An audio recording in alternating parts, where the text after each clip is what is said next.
जय हिंद, नमस्कार, वंदे मातरम। मैं गोस्वामी अरुण गिरी और आप देख रहे हैं भारत केसरी न्यूज। आइए नजर डालते हैं इस वक्त की बड़ी खबर पर। मौर्य ने कहा, मुझे संघमित्रा को अपनी बेटी कहने में शर्म आती है।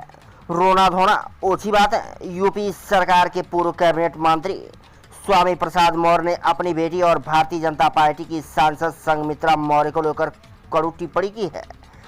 उत्तर प्रदेश सरकार के पूर्व मंत्री स्वामी प्रसाद मौर्य ने बदायूं से सांसद और भारतीय जनता पार्टी की नेता संघमित्रा मौर्य पर कड़ी टिप्पणी की है।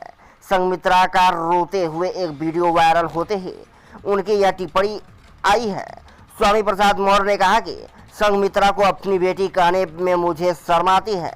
उन्होंने मंच पर रोकर अपने पिता के चरित्र के खिलाफ व्यवहार किया है। बेटी होने का अर्थ नहीं कि उसकी गलतियों को क्षमा कर दिया गया है। रोना धोना बचकानी बात है। सपा के नेता ने कहा कि मैं उसके टिकट कटने से दुखी नहीं हूं, टिकट तो कटना ही था। मैंने उससे कहा कि उसे आरक्षण को खत्म करने वाली पार्टी में शामिल नहीं होना चाहिए। जब अनुसूचित जाति और जनजाति की राजनीति करने वाले लोग आरक्षण खत्म करने वालों के पक्ष में खड़े होते हैं तो इससे अच्छा नहीं कहा जा सकता। सांसद हूँ, दूध पीता बच्चा नहीं, उसे स्वतंत्र होना चाहिए। उनका आरोप था कि बीजेपी दलित लोगों को आगे बढ़ने से रोकती है। तो वहीं संघमित्रा मौर्य ने दावा किया कि मंगलवार को सीएम योगी आदित्यनाथ की सभा से पहले बीजेपी सांसद संघमित्रा मौर्य का एक वीडियो वायरल हुआ जिसमें वह रोती हुई दिखाई दी।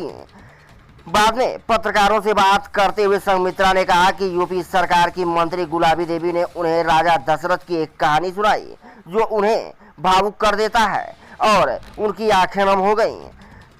साथ ही संघमित्रा ने कहा कि वह टिकट कटने से नाराज नहीं है। ऐसा होता तो वह कार्यक्रम में नहीं आती। देखा पूरी रिपोर्ट।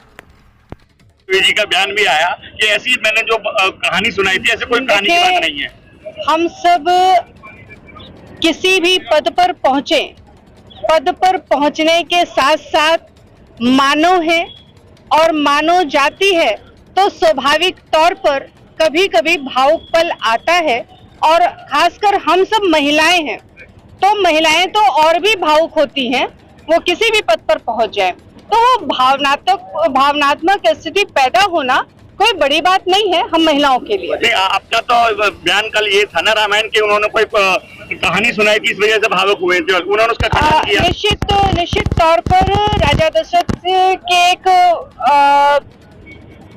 चरित्र का एक वर्णन उन्होंने किया था और उसी से भावनात्मक स्थिति ऐसी पैदा हुई जिसकी वजह से आंखें नम हुई।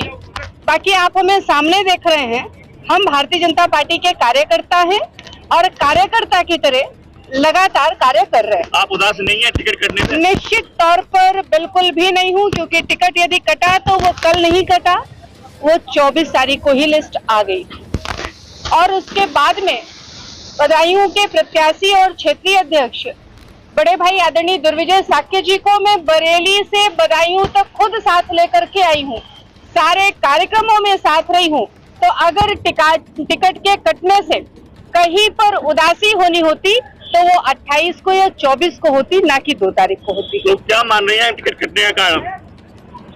पार्टी ने निश्चित तौर पर कुछ अच्छा सोच रखा होगा, क्योंकि हम हमेशा सकारात्मक रहते हैं और उसी पर विश्वास करते हैं। कहीं कुछ अच्छा पार्टी ने और हमारे शुभचिंतकों के द्वारा कुछ होना होगा तो हम उसका स्वागत करेंगे। जो स्वामी प्रसाद मौर्य जी ने अपनी पार्टी बनाई है उसके बारे में क्या कहेंगे? देखिए, पार्टी पिताजी की है, उसके बारे में विस्तार से हमें लगता है उन्हीं से जानकारी आप ले सकते हैं। क्या आप मानती हैं आपके टिकट कटने के पीछे आपके पिताजी के विवादित बोल रहे हैं? बिल्कुल नहीं, मैं भारतीय जनता पार्टी की कार्यकर्ता हूं, मैं भारतीय जनता पार्टी के लिए कार्य कर रही हूं और हमारे कार्यों का परिणाम आज नहीं तो कल हमें जरूर मिलेगा। दूसरी पार्टी के नेताओं के वक्तव्य से हमारे ऊपर किसी प्रकार का कोई फर्क नहीं पड़ता है। से विचार मतभेद है? विचार अपनी जगह है, पार्टी अपनी जगह है, पिता और पुत्री का संबंध अपनी जगह है, उसे कोई खत्म नहीं कर सकता।